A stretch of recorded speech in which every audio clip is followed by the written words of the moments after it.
Vocab भैया में आपका स्वागत है। जी हाँ, सभी सुनने वालों का बहुत बहुत स्वागत। वो दिन गए जब अंग्रेजी के नए शब्द सीखना कितना मुश्किल लगता था, पर अब वोकैब हुई अब और आसान। हाँ बिल्कुल। और इस सफर में हम साथ हैं। हम क्या करेंगे, हर शब्द का अंग्रेजी मतलब समझेंगे, हाँ, उसका हिंदी अर्थ जानेंगे, फिर कुछ मिलते जुलते शब्द मतलब सिनोनिम्स दिखेंगे।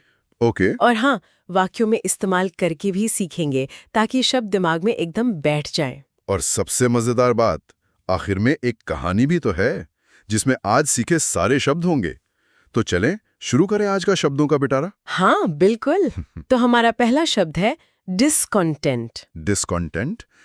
सुनने में थोड़ा भारी सा लग रहा है, क्या मतलब है इसका? भारी नहीं, बस थोड़ी सी नाखुशी दिखाता है। अंग्रेजी में इसका मतलब है अ स्टेट ऑफ डिससैटिस्फैक्शन और अनहैप्पीनेस। मतलब जब कोई किसी चीज से या किसी हालात से खुश न हो, संतुष्ट न हो, अच्छा। तो उसे डिसकंटेंट कहते हैं। हिंदी में हम कह सकते हैं असंतोष या फिर नाराजगी। अच्छा, असंतोष। जैसे मान लो खाना पसंद ना आए तो चेहरे पर जो भाव आता है, क्या वो डिस्कंटेंट है? हाँ हाँ, कुछ वैसा समझ सकते हैं, पर ये ज्यादातर ना किसी सिस्टम या नियम या हालात को लेकर महसूस होता है। Okay okay. इसके सिनोनिम्स क्या है? डिससैटिस्फैक्शन है, मतलब असंतोष, रेस्टलेसनेस, थोड़ी बेचैनी, डिसप्लेजर यानी कि नाखुशी, और अनहैप्पीनेस पे। समझ गया। Dissatisfaction, restlessness, displeasure, unhappiness. अब इसको वाक्य में कैसे यूज करेंगे? कोई उदाहरण? हाँ देखिए, पहला वाक्य, the workers showed their discontent with unfair wages. अच्छा। यानी मजदूरों ने जो उनको अनुचित वेतन मिल रहा था उसको लेकर अपना असंतोष जाहिर किया। ठीक है, ये तो साफ है। और दूसरा? His face reflected discontent after losing the match. मतलब मैच हारने के बाद उसके चेहरे पर नाराजगी साफ दिख रही थी। हाँ हाँ बिल्कुल, कभी कभी चेहरे पर आ ही जाता है। ठीक है, तो पहला शब्द था डिसकंटेंट यानी असंतोष। Alright, we are on a second word now. हाँ, दूसरा शब्द है ब्लीक, BLEAK। ब्लीक। यस। ये शब्द मैंने शायद सर्दियों के मौसम के लिए सुना है, ठंडा और उदास सा। हाँ बिल्कुल सही सुना है। अंग्रेजी में इसका मतलब है कोल्ड, डिप्रेसिंग और विदाउट होप। ओह। मतलब ठंडा या मायूसी भरा, या फिर ऐसा जिसमें कोई उम्मीद न दिखे। हिंदी में कहेंगे उदास, निराशाजनक या बेरौनक। तो ये सिर्फ मौसम के लिए नहीं है, मतलब किसी सिचुएशन के लिए भी यूज हो सकता है? हाँ बिल्कुल, जैसे कोई भविष्य की योजना हो या कोई आर्थिक स्थिति हो, अगर वो निराशाजनक लगे, उम्मीद न दिखे, तो उसे ब्लीक कह सकते हैं। अच्छा, इसके सिनोनिम्स हैं? ग्लूमी मतलब उदास, होपलेस निराशाजनक, डेसोलेट वीरान सा, और ड्रेरी। नीरस। उदाहरण से शायद और क्लियर हो जाएगा। हाँ जरूर। पहला वाक्य, the future looked bleak after the companies downfall. Okay. मतलब कंपनी के गिरने के बाद उसका भविष्य बहुत निराशाजनक लग रहा था, कोई उम्मीद नहीं दिख रही थी। ये तो दुखद है। और दूसरा जैसा आपने कहा था मौसम वाला, winter mornings are often bleak and cold. हाँ, यानी सर्दियों की सुबह अक्सर बेरौनक और ठंडी होती हैं। यहाँ ये मौसम की उदासी वो बेरौनकी बता रहा है। हाँ ठीक है, समझ गया। तो ब्लीक मतलब उदास या निराशाजनक। Alright, we are on a third word now. तीसरा शब्द है डिस्पाइज, DESPISE। डिस्पाइस। अरे, ये तो थोड़ा गुस्से वाला शब्द लग रहा है, नफरत जैसा। हाँ आप सही कह रहे हैं, इसमें नापसंदगी बहुत ज्यादा होती है। अंग्रेजी में मतलब है टू फील डीप डिसलाइक और कंटेम्प्ट फॉर समवन और समथिंग। कंटेम्प्ट। हाँ, कंटेम्प्ट मतलब तिरस्कार। तो किसी व्यक्ति या चीज के लिए बहुत गहरी नफरत या तिरस्कार महसूस करना। हिंदी में कहेंगे घृणा करना या तिरस्कार करना। घृणा। हाँ। तो ये जो हम कहते हैं डिसलाइक करना, हाँ उससे ज्यादा मजबूत भावना हुई। हाँ हाँ, बहुत ज्यादा। डिसलाइक तो हल्की नापसंदगी है। डिस्पाइज में एक तरह की तीव्र नफरत या घृणा होती है। अक्सर लगता है कि सामने वाला नैतिक रूप से गलत है। अच्छा, इसके सिनोनिम्स देखिए। हेट यानी नफरत करना, लोथ घृणा करना, डिटेस्ट ये भी बहुत ज्यादा नफरत करना, और स्कॉर्न तिरस्कार करना। काफी मिलते जुलते हैं। जैसे कोई बेईमानी से नफरत करता हो तो डिस्पाइज यूज कर सकते हैं। बिल्कुल सही पकड़ा। पहला उदाहरण यही है, she despises dishonesty in any form. Okay, मतलब वो किसी भी तरह की बेईमानी से घृणा करती है, उसे वो बिल्कुल बर्दाश्त नहीं। ठीक है। और किसी व्यक्ति के लिए? The villagers despise the corrupt official, यानी गांव वालों ने उस भ्रष्ट अधिकारी का तिरस्कार किया। वो उससे घृणा करते थे उसके कामों की वजह से। समझ गया। तो डिस्पाइज यानी घृणा करना, तिरस्कार करना। ठीक है। Alright, we are on our fourth word now. हाँ जी, चौथा शब्द है डिवाउट, DEVOUT। डिवाउट, ये सुनने में थोड़ा शांत सा पॉजिटिव लग रहा है। हाँ बिल्कुल, ये एक सकारात्मक शब्द है। इसका अंग्रेजी मतलब है डीपली रिलीजियस और डिवोटेड। Deeply religious. हाँ, यानी जो बहुत ज्यादा धार्मिक हो या फिर किसी चीज के प्रति पूरी तरह से समर्पित, निष्ठावान हो। हिंदी में हम कहते हैं धार्मिक, श्रद्धालु या निष्ठावान। अच्छा, श्रद्धालु तो ये सिर्फ धर्म से ही जुड़ा है, या जैसे कोई अपने काम के प्रति बहुत डिवोटेड हो तो उसे डिवाउट कह सकते हैं? वैसे ज्यादातर ये धर्म या आस्था के लिए ही इस्तेमाल होता है, पर हाँ कभी कभी किसी सिद्धांत या व्यक्ति के प्रति गहरी निष्ठा दिखाने के लिए भी शायद इस्तेमाल हो जाए, पर कॉमन यूज धर्म के लिए ही है। ठीक है। इसके सिनोनिम्स हैं। रिलीजियस मतलब धार्मिक, पायस पवित्र या धर्मनिष्ठ, फेथफुल वफादार या श्रद्धालु, और स्पिरिचुअल आध्यात्मिक। ओके, रिलीजियस, पायस, फेथफुल, स्पिरिचुअल। उदाहरण देखते हैं। He is a devout follower of his faith। सीधा सा। हाँ, मतलब वो अपने धर्म का एक बहुत श्रद्धालु अनुयायी है, पूरी निष्ठा से मानता है। ठीक है। दूसरा, निष्ठावान। अच्छा, alright, we are on a fifth word now. अरे वाह, आधा सफर पूरा। हाँ जी, पांचवा शब्द है डीफर, DFER। डीफर, ये शब्द, हाँ, ये मैंने मीटिंग्स वगैरह के बारे में सुना है, जैसे मीटिंग डीफर हो गई। बिल्कुल बिल्कुल, इसका एक मतलब वही है। अंग्रेजी में इसके दो मुख्य मतलब हैं।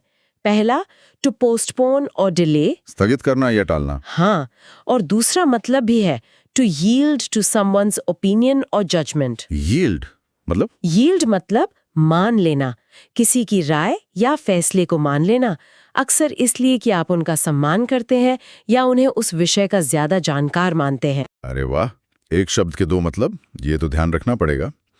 तो हिंदी में हुआ स्थगित करना, टालना, या फिर किसी की बात मान लेना। एकदम सही। और सिनोनिम्स भी दोनों मतलब के हिसाब से हैं। टालने के लिए पोस्टपोन, डिले, हाँ, और बात मानने के लिए यील्ड, सबमिट, मतलब स्वीकार करना, एसीड, सहमत होना। ये तो बड़ा इंटरेस्टिंग है। उदाहरण से समझते हैं दोनों मतलब। हाँ, पहला टालने वाला अर्थ, the meeting was deferred to next week. Okay, बैठक अगले हफ्ते के लिए टाल दी गई। ये सिंपल है। हाँ, अब दूसरा बात मानने वाला अर्थ, he decided to defer to his elders advice. अच्छा, तो उसने अपने बड़ों की सलाह मानने का फैसला किया। हाँ, यहाँ डिफर का मतलब मानना है। बिल्कुल, यहाँ वो उनकी उम्र या तजुर्बे का सम्मान करते हुए उनकी बात मान रहा है। समझ गया। DEFR, टालना या मान लेना, ये तो बहुत काम का शब्द है। Alright, we are on our sixth word now. छठा शब्द है ड्रेड, DREAD। ड्रेड, ये भी सुनने में थोड़ा डर जैसा लग रहा है, नेगेटिव सा। हाँ, ये डर ही है, पर साधारण डर नहीं। अंग्रेजी में मतलब है ग्रेट फियर और anxiety about something that might happen और इज हैपनिंग। ग्रेट फियर, बहुत ज्यादा डर। हाँ, किसी होने वाली या हो रही चीज को लेकर बहुत ज्यादा डर या गहरी चिंता।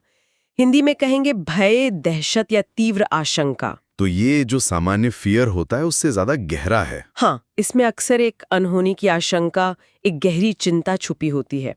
इसकी सिनोनिम्स है फियर, डर, हॉरर, भय, दहशत, एप्रीहेंशन, आशंका, टेरर, आतंक। ये सब तीव्र डर को दिखाते हैं।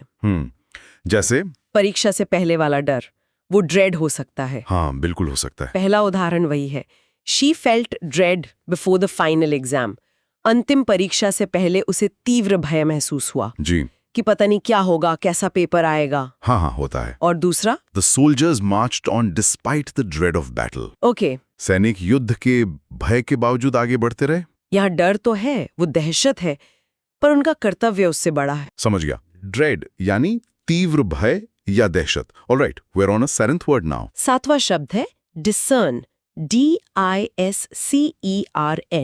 डिसर्न ये थोड़ा कम सुना हुआ लग रहा है मुझे।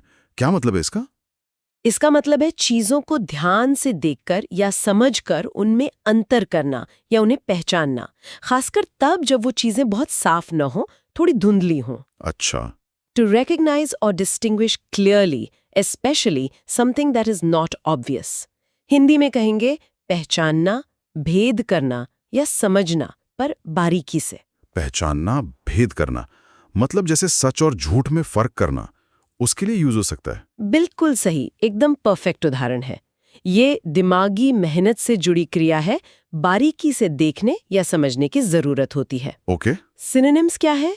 डिटेक्ट यानी पता लगाना, रेकग्नाइज पहचानना, आइडेंटिफाई शिनाख्त करना, नोटिस ध्यान देना और परसीव यानी समझना। हालांकि परसीव में थोड़ा सा अंतर है जो हम अगले शब्द में देखेंगे। अच्छा, ठीक है, पहले इसके उदाहरण देखते हैं। It was hard to discern truth from lies. सच और झूठ में भेद करना मुश्किल था। और दूसरा, शी कुड डिसर्न अ फेंट स्माइल ऑन हिज फेस। मतलब वो उसके चेहरे पर एक बहुत हल्की सी मुस्कान पहचान सकती थी, जो शायद साफ दिख नहीं रही थी पर उसने नोटिस कर ली। ओके, बारीकी से पहचानना, डिसर्न भेद करना या पहचानना। और we are on our 8th word now. हाँ जी, 8वां शब्द है परसीव, PERCEIVE। अभी पिछले शब्द में इसका जिक्र आया था ना? हाँ, आया था। परसीव, तो ये डिसर्न जैसा ही है क्या, या कुछ अलग है? थोड़ा अलग है। देखिए, परसीव का मतलब है किसी चीज को अपनी इंद्रियों से, मतलब सेंसेस से, या फिर अपने दिमाग से जानना, समझना या महसूस करना। अच्छा। टू बिकम अवेयर ऑफ और understand something through the senses और द माइंड। हिंदी में कहेंगे समझना, अनुभव करना या जानना। ये अक्सर हमारे नजरिए, हमारी समझ पर डिपेंड करता है कि हम चीजों को कैसे परसीव करते हैं। तो अगर मैं सही समझ रहा हूं, डिसर्न में ज्यादा विश्लेषण है, ध्यान से अंतर देखना है, और परसीव में अनुभव करना या एक तरह से समझना, अपना नजरिया बनाना। हाँ, आप काफी हद तक सही कह रहे हैं। डिसर्न में बारीकी से अंतर करने का भाव ज्यादा है, जबकि परसीव में महसूस करने, जानने या एक खास तरीके से समझने का। ठीक है। सिनोनिम्स क्या है? रियलाइज महसूस करना, सेंस अनुभव करना, अंडरस्टैंड समझना, ऑब्जर्व देखना या अवलोकन करना, नोटिस ध्यान देना। ओके, उदाहरण से शायद ये अंतर और साफ हो जाए। I perceive this as a chance for growth. मैं इसे विकास के एक अवसर के रूप में समझता हूँ या देखता हूँ। ये मेरा परसेप्शन है, मेरा नजरिया है। राइट। और दूसरा? Children often perceive the world differently from adults. हाँ, ये तो है। बच्चे अक्सर दुनिया को वयस्कों से अलग तरह से अनुभव करते हैं या समझते हैं। उनका परसेप्शन, उनका नजरिया अलग होता है। और बाकी इसके बाद 9वां शब्द है ट्रेपिडेशन, TRAPIDATION। ट्रेपिडेशन, अरे ये सुनने में फिर से ड्रेड जैसा लग रहा है, डर। हाँ, ये भी डर या घबराहट से ही जुड़ा है। अंग्रेजी में अ फीलिंग ऑफ फियर और anxiety about something that may happen. हाँ, किसी होने वाली घटना को लेकर डर या चिंता की भावना। हिंदी में कहेंगे भय, घबराहट या आशंका। तो फिर ड्रेड और ट्रेपिडेशन में क्या फर्क हुआ? दोनों ही डर है? अच्छा सवाल है। देखिए, ड्रेड जो है वो अक्सर ज्यादा गहरा, दबाने वाला भय होता है, एक तरह की दहशत। ट्रेपिडेशन भी डर या चिंता है, लेकिन ये अक्सर किसी आने वाली घटना या अनिश्चितता को लेकर महसूस होने वाली घबराहट होती है, जो शायद थोड़ी कम तीव्र हो ड्रेड से। अच्छा, जैसे मान लीजिए स्टेज पर जाना है भाषण देने, उससे पहले जो घबराहट होती है वो ट्रेपिडेशन है। हाँ, समझ गया, वो पेट में गुड़गुड़ होने वाली फीलिंग। हाँ, कुछ वैसा ही। सिनोनिम्स: फियर, डर, एप्रीहेंशन, आशंका, नर्वसनेस, घबराहट, एंजाइटी, चिंता, अनीज, बेचैनी। ओके, ये बारीकी समझना जरूरी था। उदाहरण? He entered the exam hall with trepidation. वो घबराहट के साथ परीक्षा हॉल में घुसा। उसे डर था कि पेपर कैसा आएगा, क्या होगा। हाँ, ये तो बिल्कुल होता है। और दूसरा? Trepidation filled her heart before the big speech. वो जो बड़ा भाषण देना था, उससे पहले उसका दिल घबराहट से भर गया। पता नहीं लोग कैसे रिएक्ट करेंगे, क्या सोचेंगे। राइट। ट्रेपिडेशन किसी आने वाली बात को लेकर घबराहट या आशंका। समझ गया। Alright, we are on our 10th and final word for today. कौन सा है? हाँ, आज का आखिरी शब्द है डिफायंस, DEFINCE। डिफायंस, इसमें तो डिफाई छुपा हुआ है, मतलब चुनौती देना, वैसा ही कुछ है? बिल्कुल सही पकड़ा, एकदम वही भाव है। अंग्रेजी मतलब है बोल्ड रेजिस्टेंस और डिसोबीडियंस अगेंस्ट अथॉरिटी और an opposing force. Bold resistance. हाँ, मतलब किसी अधिकार या किसी विरोधी ताकत के खिलाफ खुलकर साहस के साथ विरोध करना या आज्ञा ना मानना, इसमें साहस का भाव होता है, कभी-कभी थोड़ी धृष्टता का भी। हिंदी में कहेंगे अवज्ञा, विरोध या चुनौती। तो ये चुपचाप मन में असहमत होने से ज्यादा है, ये खुलकर सामने आना है। हाँ, ये सक्रिय विरोध है, मुखर विरोध है, एक्शन है इसमें। ठीक है। रेजिस्टेंस प्रतिरोध, रिबेलियन विद्रोह, ऑपोजिशन विरोध, बोल्डनेस साहस धृष्टता, कंटेम्प्ट तिरस्कार, यहाँ पे अथॉरिटी के प्रति। ओके, उदाहरण देखते हैं। The protesters showed defiance against unfair rules. प्रदर्शनकारियों ने जो अनुचित नियम थे उनके खिलाफ अवज्ञा दिखाई, उन्होंने खुलकर विरोध किया। और दूसरा? He shouted in defiance of the king's orders.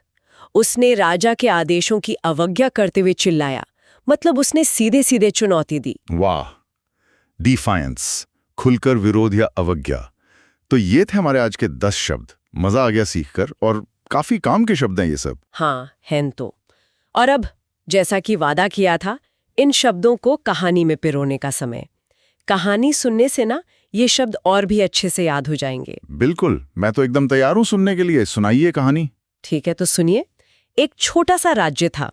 वहां लोगों के बीच ना धीरे धीरे गहरा डिसकंटेंट, असंतोष फैल रहा था। अच्छा, क्यों? क्योंकि लगातार 2 साल से फसलें खराब हो रही थी, बारिश नहीं हुई थी ठीक से, और भविष्य बड़ा ही ब्लीक, निराशाजनक नजर आ रहा था। लोगों को समझ नहीं आ रहा था कि आगे क्या होगा, कैसे गुजारा चलेगा।